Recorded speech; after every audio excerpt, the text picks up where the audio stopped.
Good morning बच्चों। ये third chapter है जन पोषण तथा स्वास्थ्य, पब्लिक न्यूट्रिशन एंड हेल्थ। इसमें आप देखिएगा कि सबसे पहले जन क्या होता है।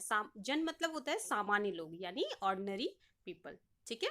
उसी तरह पोषण को अगर हम देखें तो पोषण के बारे में हम पहले भी बता चुके हैं, फिर से बताती हूँ कि ये पोषक तत्व से संबंधित विज्ञान है, यानी न्यूट्रिएंट्स रिलेटेड साइंस। ठीक है, तो दैट इज पोषण। अब स्वास्थ्य क्या होता है? स्वास्थ्य अगर WHO की डेफिनेशन हम देखें तो स्वास्थ्य पूर्ण शारीरिक, मानसिक और सामाजिक कल्याण की स्थिति है। ठीक है, इसी को हम स्वास्थ्य कहते हैं, जिसमें ना केवल रोग या दुर्बलता का अभाव होना चाहिए। ठीक है, रोग या किसी दुर्बलता का अभाव होना चाहिए, उसे हम जन पोषण स्वास्थ्य कहेंगे। ठीक है, अगर हम इसकी परिभाषा यानी डेफिनेशन देखें तो सभी लोगों के स्वास्थ्य की रक्षा और बढ़ावा देने के लिए समाज द्वारा जो किया गया सामूहिक प्रयास है, उसे हम जन पोषण तथा स्वास्थ्य कहते हैं। ठीक है बच्चों, अब हम देखते हैं इसकी मूलभूत संकल्पनाएं क्या है। तो मूलभूत संकल्पनाएं आप देखिए तो पहली बात तो कि जन पोषण स्वास्थ्य जो है वो ये आर्ट भी है और साइंस भी है, यानी कला विज्ञान भी है और विज्ञान भी। ठीक है, और ये स्वास्थ्य को, इसका जो मूलभूत संकल्पना यानी मूलभूत जो विचार है, कॉन्सेप्ट है, वो ये है कि स्वास्थ्य को उन्नत करना। ठीक है, और रोगों की परिस्थितियों की रोकथाम, ऐसी ऐसी कंडीशन ही नहीं आने दे कि डिजीज हो। ठीक है, दूसरी चीज है समाज के संगठित प्रयासों, कार्यवाही या समुचित पोषण द्वारा जीवन अवधि को दीर्घ बनाना। ठीक है, यानी मतलब ऐसी वर्क करना, ऐसे कार्यवाही करना, ऐसा एफर्ट करना जिससे कि जो न्यूट्रिशन से रिलेटेड जो प्रॉब्लम है उसे दूर करें, और जीवन अवधि को दीर्घ बनाना मतलब कि लाइफ, लोगों की लाइफ, ह्यूमन बीइंग की लाइफ को और ज़्यादा इंक्रीज करना है ना, उनकी आयु को बढ़ाना। ठीक है, अब इसकी मूलभूत संकल्पना क्या है? मूलभूत संकल्पना अगर देखिए यानी बेसिक कॉन्सेप्ट, तो पहली चीज तो समुदाय क्या होता है। ठीक है, कम्युनिटी। तो कम्युनिटी एक ऐसा समूह होता है, एक ऐसा ग्रुप होता है पीपल का, जिसमें कुछ सामान्य विशेषताएं पाई जाती है। मतलब एक जैसे कॉमन चीजें होती हैं, जैसे एक जैसा लैंग्वेज हो, एक जैसी भाषा, एक जैसी सरकार हो, एक जैसा राज्य, एक शहर हो, एक जैसी स्वास्थ्य सुविधाएं, है ना, तो उसी को कहते हैं कम्युनिटी। ठीक है, अब अगर जन पोषण मान का एक जन पोषण जो है वो ज्ञान का एक विशिष्ट भाग है, जो कि पोषणात्मक, जैविक यानी बायोलॉजिकल, व्यवहार संबंधी, सामाजिक और प्रबंधन विज्ञान से विकसित हुआ है। ठीक है, अब अगर जन पोषण और स्वास्थ्य जो है वो नैदानिक पोषण से डिफरेंट होता है। ठीक है, ये अलग है नैदानिक पोषण से। इसमें इसका जन पोषण स्वास्थ्य का महत्व देखिए, इसमें जो माल न्यूट्रिशन है, जैसे 5 वर्ष से कम आयु के जो बच्चे होते हैं, 50% बच्चे होते हैं जो कुपोषण के शिकार होते हैं, यानी माल न्यूट्रिशन के शिकार होते हैं। और ऐसे बच्चे 5 वर्ष से कम, यानी ऐसे बहुत सारे ऐसे बच्चे हैं जो जन्म के समय ही उनका वेट कम होता है ना, जो नॉर्मल वेट है 2.5 से 3 किलो, उससे भी कम होता है उनका वेट। ठीक है, दूसरी चीज जो है ये बेरोजगारी और गरीबी, इसके लिए भी इसका महत्व जन पोषण स्वास्थ्य का। तीसरी चीज जो माइक्रो न्यूट्रिएंट्स है, जैसे लौह तत्व, जिंक, आयोडीन, फॉलिक एसिड और विटामिन ए, विटामिन 12, तो इन सब की पूर्ति के लिए भी जन पोषण स्वास्थ्य का बहुत महत्व है। उसके अलावा लिटरेसी, शिक्षा के लिए, शिक्षा का भी प्रचार प्रसार के लिए। उसके अलावा जो मूलभूत सुविधाएं यानी बेसिक जो सुविधाएं हैं उनके लिए भी जरूरी है। ठीक है, अब हम देखते हैं faces of mall nutrition. Mall nutrition देखो कई तरह के हैं, जैसे एक तो होता है जैसे शरीर का भार उसकी आयु के अनुरूप उचित भार से कम हो, जिसे हम कहते हैं अंडरवेट, इसे हम अल्प भारी भी कहते हैं। ठीक है, यानी जो आयु है बच्चे की, दूसरे बच्चे की अपेक्षा उसकी वेट उसका कम। ठीक है, दूसरा होता है स्टंटिंग यानी बौनापन। इसमें क्या होता है, शरीर की जो ऊंचाई यानी हाइट है वो एज के अकॉर्डिंग ना हो, एज से कम। ठीक है, तीसरी चीज आती है वास्टिंग यानी क्षयकारी। इसमें क्या होता है कि इसमें भार जो है, वेट है, वो हाइट की तुलना में कम हो, यानी मतलब अपर्याप्त हो या सफिशियंट ना हो, एडिक्वेट ना हो। ठीक है, यानी बच्चे का जो भार है उसकी तुलना, ऊंचाई की तुलना में पर्याप्त नहीं होना, तो इसे कहते हैं क्षयकारी। अब हम देखते हैं, देखो भारत में कुपोषण का दोहरा भार है। जैसे एक तरफ तो अंडर न्यूट्रिशन है यानी माल न्यूट्रिशन है, दूसरी तरफ ओवर न्यूट्रिशन भी है। मतलब दोनों तरीके से भारत में है और दोनों से काफ़ी बीमारियां होती हैं। ठीक है। जहाँ माल न्यूट्रिशन की कई सारी डिजीज हैं, वहीं आप देखिए ओवर न्यूट्रिशन की वजह से भी बहुत सारी ऐसी डिजीज हैं जो ओवर न्यूट्रिशन की वजह से होती है। ठीक है। तो ये दो तरह की इसलिए हम कहते हैं भारत कुपोषण का दोहरा भार उठा है। अच्छा, आप यहाँ देखिए, जरा सोचिए कि ये भी जन पोषण स्वास्थ्य का कैंपेनिंग का हिस्सा है कि ये सारे जो मैसेजेस देना, जैसे स्टॉप हंगर, है ना, और together let's fight mall nutrition, और इतना ही लो थाली में जो व्यर्थ न जाए नाली में, है ना, स्टॉप फूड वेस्टेज। तो ये सारी चीजें, ठीक है। अब देखिए जन पोषण विशेषज्ञ का कार्य क्या है।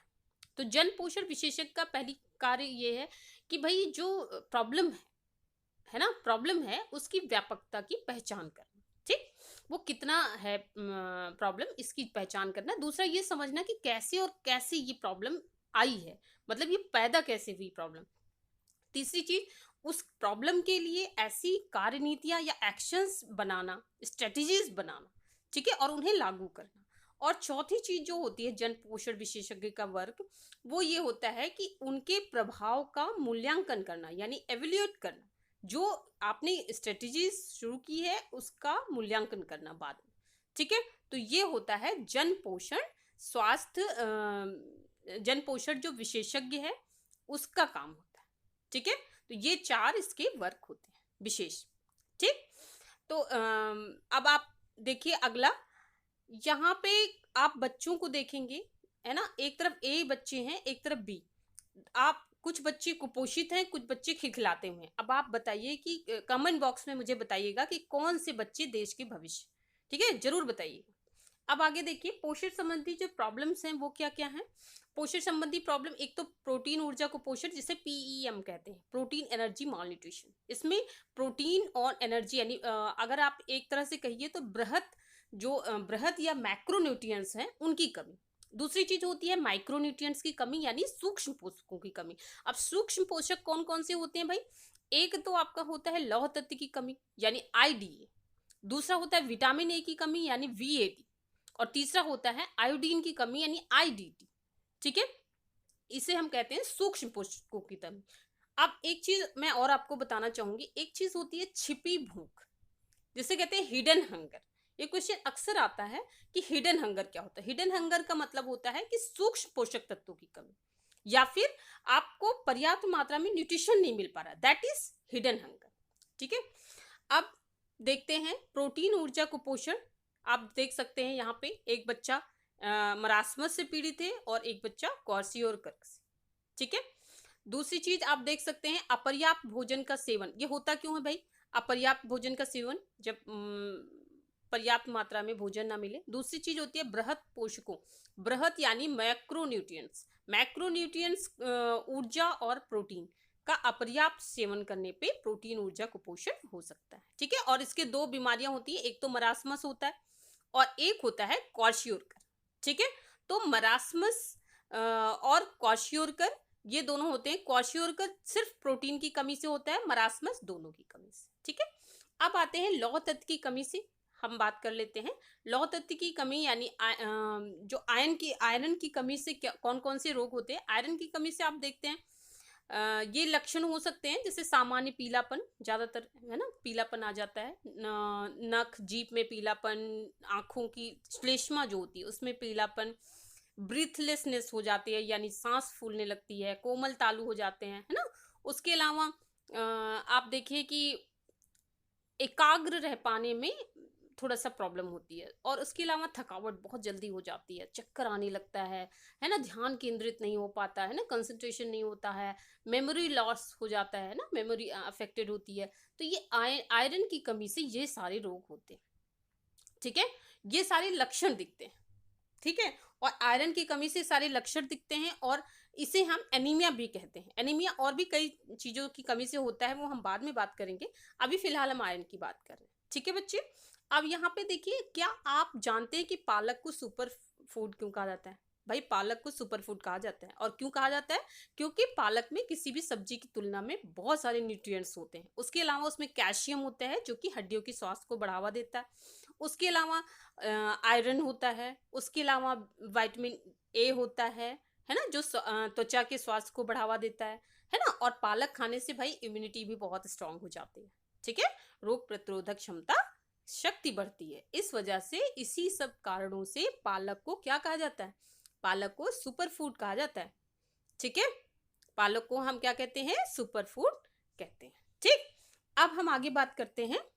आगे ये देखिए विटामिन ए की कमी से और उसकी आवश्यकता क्यों है और उसकी कमी से क्या रोग होता है, ठीक है। तो आवश्यकता क्यों है भाई, रोग प्रतिरोधक क्षमता को बढ़ाने के लिए, इम्यूनिटी के लिए होता है, ठीक है। दूसरी चीज स्वस्थ उपकला, स्वस्थ उपकला का मतलब होता है त्वचा की, है ना, संरक्षण के लिए, त्वचा की चमक आए, है ना, त्वचा के रक्षण के लिए भी। तीसरी चीज होती है सामान्य दृष्टि यानी नॉर्मल विजन, विजन अच्छा हो इसके लिए भी।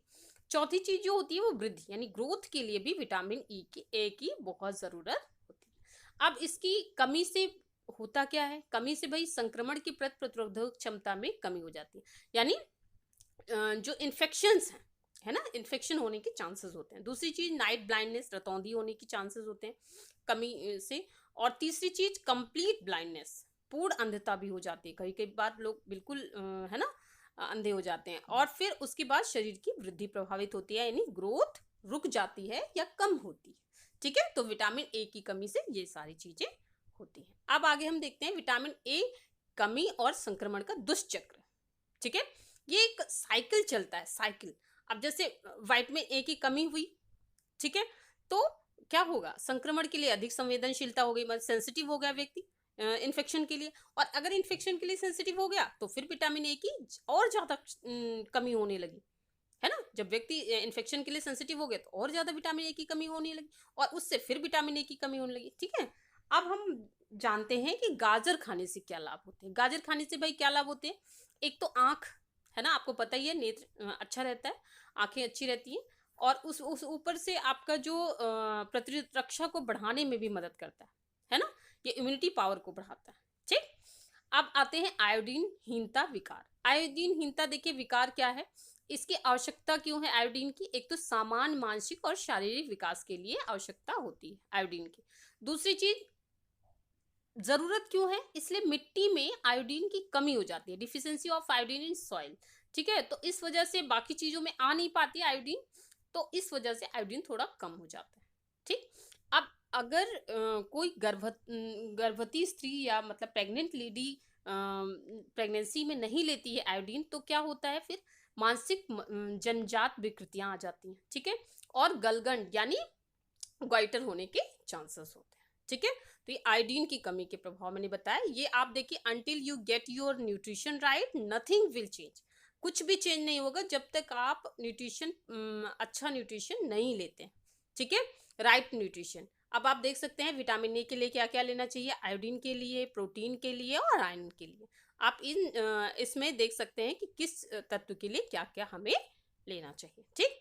ये है क्वेश्चन, आपको 4 क्वेश्चन दिए गए हैं, या बच्चा किस बीमारी से पीड़ित है, या रोग किस पोषक तत्व की कमी से होता है, या बच्ची किस बीमारी से पीड़ित है, या रोग किस पोषक तत्व की कमी से होता है। आप ये देख के और इसका जो आंसर है कमेंट बॉक्स में जरूर दीजिए, ठीक है बच्चे।